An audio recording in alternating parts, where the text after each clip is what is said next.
Hello students, हम अब main point पर आते हैं। क्या मेन पॉइंट होता है कि एक पार्टनरशिप फर्म है।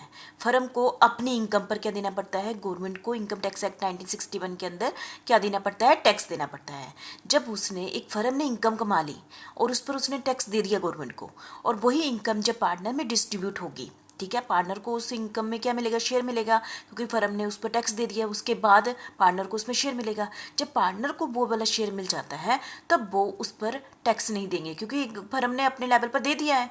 दो बारी थोड़ी देना है, एक बारी दे दिया।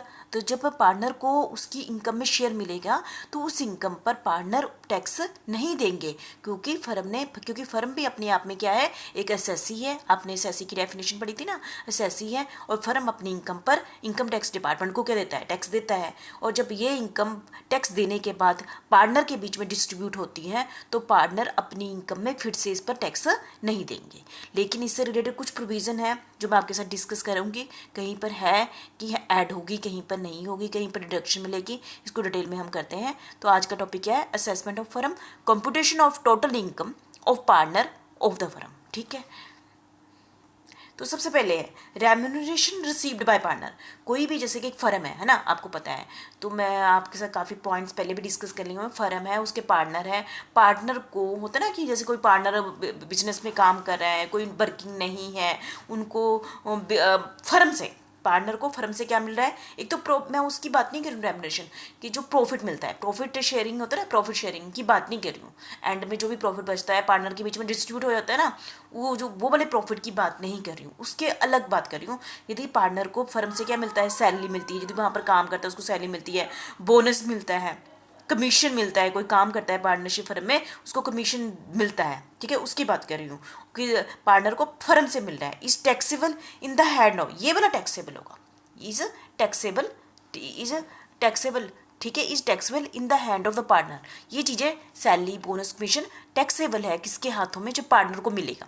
मैं प्रॉफिट की बात नहीं कर रही हूँ, मैं सैलरी, बोनस, कमीशन की बात कर रही हूँ। यदि पार्टनर को फर्म से मिलता है तो वो टैक्सेबल होगा। कौन से हेड के अंदर? उसकी पर्सनल इनकम में होगा, जो not under the head salary, क्योंकि जो पार्टनर है वो फर्म में एज ए एम्प्लॉय नहीं होता है। इम्प्लाई नहीं होता, पार्टनर इम्प्लाई थोड़ी होता है, इसलिए सैलरी हेड के अंदर आएगा नहीं। ये किस में आएगा? उसी की पर्सनल इनकम में, under the head profit and gain from business and profession में आएगा। Profit and gain business and profession में आ गया। ठीक है, तो पहले पॉइंट में आपने ये सीखा, यदि उसको सैलरी, बोनस, कमीशन मिलता है अपनी फर्म से तो उसके कौन से हेड के अंदर वो इसको दिखाएगा? Profit and gain from business and profession में, अपने लेवल पर। ठीक है, यहाँ पर फर्म का कोई कंसेप्ट नहीं है। ठीक है, दूसरा है interest received from partnership firm. आपको पता है कि हमने एक टॉपिक किया हुआ है, जो पार्टनर ने फर्म में क्या लगाया होता है? कैपिटल लगाई होती है। उस कैपिटल के बदले उसको क्या मिलता है? इंटरेस्ट मिलता है, इंटरेस्ट मिलता है। ठीक है, तो यदि उन्होंने पार्टनरशिप डीड में अलाउड प्रोविजन बनाया गया है कि उसको जो इंटरेस्ट देना है पार्टनर को 12% देना है। ठीक है, तो वो क्या मानी जाएगी? Shall be treated business income of the partner. तो क्या मानी जाएगी?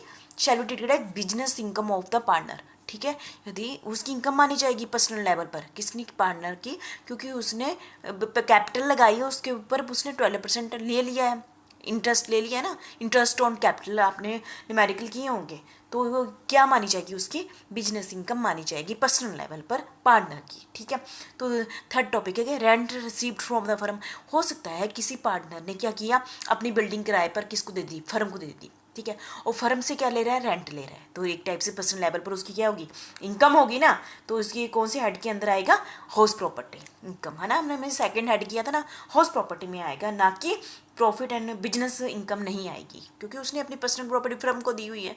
ठीक है, ये हो गया 3 पॉइंट जो मैंने आपके साथ डिस्कस किए। इसमें रेम्यूनरेशन, इंटरेस्ट और रेंट, रेम्यूनरेशन में बोनस, कमीशन, ये आ गया। ये उसके पर्सनल लेवल पर ऐड होगा और उसने उस पर क्या देना है? टैक्स देना है। जो मैं फोर्थ पॉइंट आपके साथ डिस्कस करने जा रही हूँ, ये एंड में होता है ना, फर्म अपने सारे खर्चे निकाल के टैक्स देने के बाद प्रॉफिट शेयरिंग रेशो करती है। इस प्रॉफिट पर नहीं देगा वो। ठीक है, इस प्रॉफिट पर नहीं देगा वो। कौन? पार्टनर को जो प्रॉफिट मिलता है उस पर वो टैक्स नहीं देगा। पहले 3 पर देगा, यहाँ पर नहीं देगा। हाँ, ऐसा जरूरी नहीं है, मैंने ये भी पॉइंट आपके साथ पहले किया था, इंटरेस्ट ऑन कैपिटल, यहाँ डिडक्शन मिलेगी उसको, प्रोविजन है उससे रिलेटेड। ठीक है, पर यहाँ पर तो फोर्थ पॉइंट पे तो 100% ही है ना कि इस पर वो टैक्स नहीं देगा। ठीक है, यदि उसको प्रॉफिट में मिलता है, कौन से सेक्शन के अंदर? सेक्शन 10 2A के अंदर यदि फर्म से उसको प्रॉफिट मिलता है तो उस पर उसने टैक्स नहीं देना है, क्योंकि फर्म ने अपने लेवल पर, क्योंकि फर्म भी खुद में क्या है, असेसी है, फर्म ने अपने लेवल पर इस पर क्या दे दिया है, टैक्स दे दिया है। ठीक है, तो ये आपके 4 पॉइंट सारे इंपॉर्टेंट हैं, क्योंकि आपको पता होना चाहिए। ठीक है, तो नेक्स्ट पॉइंट होते ना कि क्या डिडक्शन मिलेगी, वो मैं आपके साथ डिस्कस करने जा रही हूँ। ठीक है, एक पार्टनर को क्या डिडक्शन मिलेगी। Deduction allowable to the partner against the income from the firm. यदि एक पार्टनर फर्म से क्या लेता है, इनकम लेता है, कोई जैसे मैं इनकम आपके साथ 4 इनकम में डिस्कस की है ना आपके साथ अभी, सैलरी, रेंट, कमीशन, शेयर, तो कुछ जो प्रॉफिट शेयर है वो तो पहले ही नहीं है, उसने ऐड किया, लेकिन बाकी तो उसकी इनकम में ऐड हुई ना, उस पर उसने टैक्स देना है, तो डिडक्शन के लिए भी वो क्लेम कर सकता है। कौन सी डिडक्शन कर सकता है वो मैं आपसे बात करने जा रही हूँ। तो सबसे पहले डिडक्शन है, deduction allowable to partner against income from the firm. Against income of the firm the partner are allowed to claim certain deduction against income they have seen from firm. ठीक है, यदि उसने फर्म से, ये तो पहले ही मैंने बोल दिया, यदि फर्म से उसने इनकम रिसीव की है वो तो डिडक्शन है ही है। ठीक है, तो ये है पहला पॉइंट है ये, deduction in respect of interest. हो सकता है कि एक पार्टनर ने एक पार्टनरशिप फर्म में पैसा लगाया, ठीक है, कैपिटल लगाई, वो उसने कैपिटल कहाँ से ली, उसने लोन लिया, पहले लोन लिया और फर्म में वो कैपिटल लगा दी। जब उसने कहीं से लोन लिया तो उस पर क्या दिया, उसने इंटरेस्ट दिया। ठीक है, जैसे कि मैं सोचती हूँ कि मैं पार्टनरशिप फर्म में पार्टनर बन जाऊँ, उन्होंने बोला 5 लाख लगाओ, ठीक है मैं 5 लाख लगा देती हूँ एज ए कैपिटल, लेकिन मैंने ये 5 लाख बैंक से लोन ले लिया और बैंक को मैं क्या दूंगी, इंटरेस्ट दूंगी, तो इस टाइप के इंटरेस्ट की डिडक्शन मुझे मिल जाएगी, इस टाइप के इंटरेस्ट की डिडक्शन मुझे मिल जाएगी। ठीक है, पहला पॉइंट क्लियर हो गया आपको। दूसरा है, partner can claim deduction in respect of interest paid by them to firm also. यदि उसने कोई भी फर्म को कोई भी इंटरेस्ट दिया है, कैसे हो सकता है, जैसे कि उसको बोला कि आपने फर्म में 5 लाख रुपए लगाना है एज ए कैपिटल, लेकिन वो फर्म में कितना पैसा लगा रहा है, 4 लाख लगा रहा है, उसने 1 लाख कम लगाया ना, तो फर्म क्या करती है, उस पर इंटरेस्ट चार्ज करती है कि उसने 1 लाख कम लगाया, जो इंटरेस्ट चार्ज करती है तो उसकी भी डिडक्शन एक पार्टनर को मिल जाती है। ठीक है, तो इस एग्जाम्पल से मैंने आपको थोड़ा सा समझाया है। ठीक है, आपने कर लेना ना, deduction in respect of interest, इस टाइप के इंटरेस्ट की मिल जाती है। दूसरी डिडक्शन कौन सी मिलेगी पार्टनर को, deduction in respect of any other expenditure. एक फर्म ने, एक पार्टनर ने, है ना, इनकम कमाई, है ना, और उसको इनकम कमाने के लिए एक फर्म में इनकम कमाने के लिए उसने एक्सपेंडिचर कर दिया अपने लेवल पर, तो उस एक्सपेंडिचर की उसको क्या मिल जाएगी, डिडक्शन मिल जाएगी। ठीक है, तो मैं यहाँ आपके साथ सिर्फ 2 ही डिडक्शन जो डिस्कस कर रही हूँ।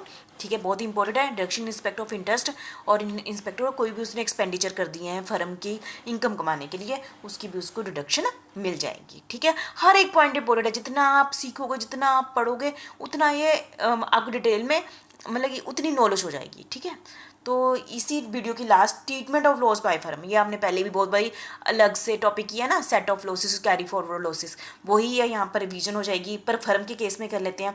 यदि फर्म में लॉस हो गया, ठीक है, तो फर्म में लॉस हो गया तो उसकी वो क्या करेगा, 2 ही स्टेप होते हैं। पहले स्टेप क्या होता है, सेट ऑफ लॉसेस, दूसरा क्या होता है, कैरी फॉरवर्ड लॉसेस। तो ये वाला टॉपिक फर्म के केस में भी आता है। ठीक है, 4-5 पॉइंट कर लेते हैं। यदि लॉन्ग टर्म कैपिटल, आपको पता है लॉन्ग टर्म कैपिटल वहाँ भी यही था जो हमने पहले भी किया था ना, ये वाला टॉपिक सेट ऑफ लॉसेस में। लॉन्ग टर्म कैपिटल लॉस की जो सेट ऑफ किस में होता है, लॉन्ग टर्म कैपिटल गेन से ही होता है।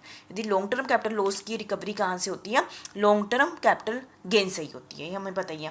और शॉर्ट टर्म कैपिटल लॉस की रिकवरी दोनों से हो सकती है, लॉन्ग से भी हो सकती है, शॉर्ट से भी होती है।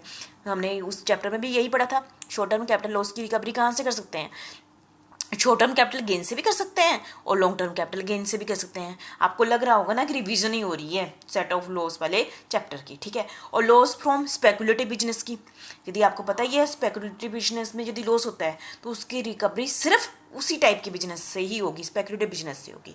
तो पहले भी हमने यही डिस्कस किया था। ठीक है, और non speculative business loss can be set of against any business, मतलब कि जैसे होता है ना कि मैं रेगुलर बिजनेस चला रहा हूँ, स्पेकुलेटिव मतलब आपको पता ही है ना कि ऐसे बिजनेस की में यदि लॉस होता है उसकी रिकवरी हम स्पेकुलेशन बिजनेस से भी कर सकते हैं, किसी से भी कर सकते हैं। ठीक है, जो रूटीन में बिजनेस है, जैसे मैं चाय की दुकान चलाती हूँ तो उसमें लॉस हो रहा है, तो ऐसे लॉस की रिकवरी मैं नॉन स्पेकुलेटिव और स्पेकुलेटिव दोनों से ही कर सकती हूँ, प्रॉफिट में से कर सकती हूँ, ठीक है। Unabsorbed depreciation can be set of against any income of the firm. Unabsorbed depreciation का सेट ऑफ कहाँ से कर सकते हैं, any income of the firm, ठीक है। तो इस टाइप में से जो ये पॉइंट इस स्लाइड में मैंने आपके साथ जो भी डिस्कस किया है ये सारा चैप्टर वही है, ठीक है, लेकिन ये फर्म के अंडर है इसलिए मैंने आपके साथ डिस्कस किया है, ठीक है। Thank you very much.